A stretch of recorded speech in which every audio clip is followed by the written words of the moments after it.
আসসালামু আলাইকুম প্রিয় শিক্ষার্থীরা, আমি শিরিন সুলতানা চলে এলাম নতুন একটি পর্ব নিয়ে স্পেশাল না গুরুত্বপূর্ণ একটি টপিক নিয়ে আলোচনা করতে। সেটা হচ্ছে বহিঃপীর নাটকের আমরা প্রথম বর্ণনামূলক প্রশ্ন নিয়ে আলোচনা করব।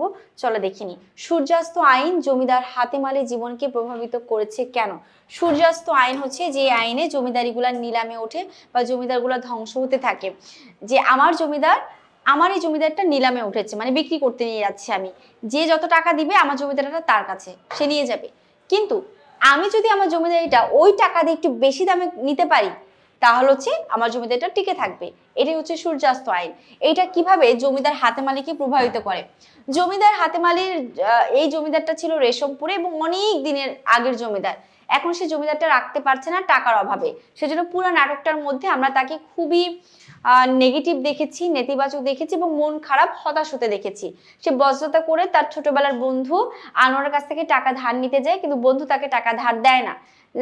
তারপরে সে তাহেরাকেও পর্যন্ত বহিঃপীরের কাছে তাহেরার ইচ্ছা সত্ত্বেও দিয়ে দিতে চায়, কিন্তু পরবর্তীতে তার মধ্যে একটা মানবিকতাও তৈরি হয়, সৃষ্টি হয়। এখন আমরা ক নাম্বারটা যদি ব্যাখ্যা করি, কিভাবে ব্যাখ্যা করবো দেখো। সূর্যাস্ত আইন জমিদার হাতেম আলীর জীবনকে চরম নেতিবাচক ভাবে প্রভাবিত করেছে।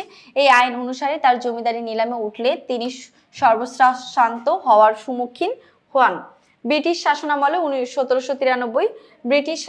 1793 সালে সূর্যাস্ত আইন অনুযায়ী জমিদারদের রাজস্ব প্রদান করার জন্য সরকার নির্দিষ্ট দিনে সূর্যাস্ত পর্যন্ত সময় নির্ধারণ করে দিত। সেই সময়ের মধ্যে কোনো জমিদার যদি তার নিজস্ব রাজস্ব দিতে বা রাজস্ব বলতে এখানে করকে বোঝে, কর দিতে ব্যর্থ হতেন, তবে তার জমিদারি নিলামে উঠানো হতো। বহিঃপীর নাটকে জমিদার হাতেম আলীর ক্ষেত্রে একই রকম চরম বাস্তবতা উপস্থাপিত হয়েছে। টাকার ব্যবস্থা না হয় তিনি শহরে আসেন ডাক্তার দেখানোর নাম করে। তিনি আশা করেছিলেন শহরে তার বন্ধু আনোয়ার উদ্দিনের কাছ থেকে ধার পাবেন। অতঃপর সেখানে ব্যর্থ হলে তার অসহায়ত্বের সুযোগ নেন তারই বজ্রে আশ্রয় নেওয়া বহিঃপীর। মূল কথা হলো সূর্যাস্ত আইনের ফলে জমিদার হাতেম আলীর অবস্থা শোচনীয় হয়ে পড়ে। তাহলে কেন জমিদার আইনে রাখা হয়? ব্রিটিশ আমলে 1793 সালে এই সূর্যাস্ত আইন তৈরি করা হয়। জমিদারের কর প্রদান করার জন্য সরকার একটা নির্দিষ্ট পরিমাণে সময় বেঁধে দেয়। ওই সময়ের মধ্যে যদি জমিদার তার কর বা রাজস্ব দিতে না পারে, ঠিক তখন তার উপর হচ্ছে নিলামে ওঠে তার জমিদারি। নিলামে উঠে যে যত দামে জমিদার নিতে পারবে তার জমিদারটা হচ্ছে তার।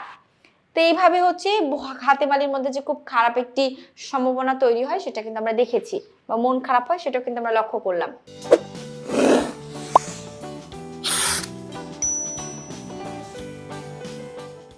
এবার হচ্ছে আমাদের খ নাম্বার প্রশ্ন। বহিঃপীর ও হাতেম আলীর সম্পর্কের গতি প্রকৃতি বিশ্লেষণ করো। বহিঃপীর ও হাতেম আলীর সম্পর্ক। বহিঃপীর ও হাতেম আলী। বহিঃপীর এই বজ্রতে আশ্রয় নেয়। নদীর পথে ঝড় হয়, ঝড় হয়ে সে তার নৌকাটা উল্টে যায়। তারপরে সে বজ্রতে আশ্রয় নেয়। আশ্রয় নেওয়ার পরে সে হাতেম আলীর সঙ্গে বিভিন্ন সুখ দুঃখের কথা বলে। বহিঃপীর তার জীবনে অনেক ঘটনা বলে। বহিঃপীর এর আগে 14 বছর আগে তার প্রথম বউটা মারা গেছে, তারপরে সে আর কখনোই বিয়ে শাদী করে নাই। এখন জোর করে তাহেরার বাবা মা তার সঙ্গে বিয়ে দিয়েছে, কিন্তু বউকে সে খুঁজতে এসেছে এখানে। আর হাতেম আলী তার জমিদারি রক্ষা করতে পারছে না, সেও তার কিছু কষ্টের কথা বহিঃপীরের সঙ্গে শেয়ার করে।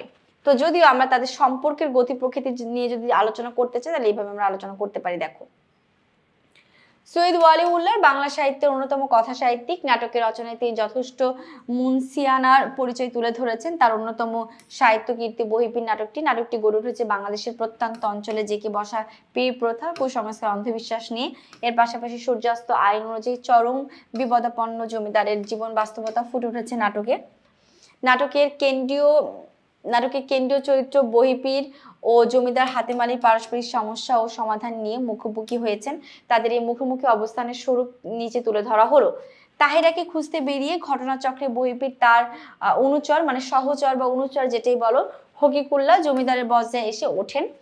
জমিদার হাতেম আলীর কাছে বহিঃপীর তার পরিচয় তুলে ধরেন এবং জমিদার সাহেবও বহিঃপীরের কাছে তার জমিদারির পরিচয় দেন।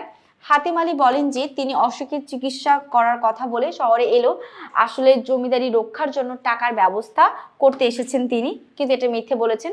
কিন্তু তার বাল্য বন্ধু আনোয়ার উদ্দিনের কাছ থেকে সাহায্য আশা করলেও সাহায্য জোটেনি, তার বন্ধু তাকে টাকা দেয়নি। ফলে আগামী দিন সূর্যাস্তের সাথে সাথে তার জমিদারি নিলামে উঠবে।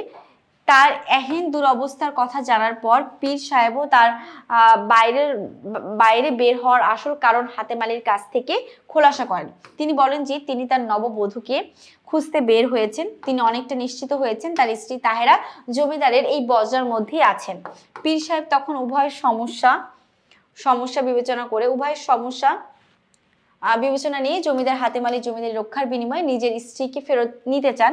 নিজের সমস্যায় মগ্ন থাকায় প্রথমে হাতেমালি বুঝতেই পারেন না যে তাহেরার মুক্তির সাথে তার জমিদারের সম্পর্ক কি। পরে অবশ্য তিনি নিজেই পীর সাহেবের প্রস্তাব অন্যায্য বা অগ্রাহ্য মনে হয় নাকচ করে দেন।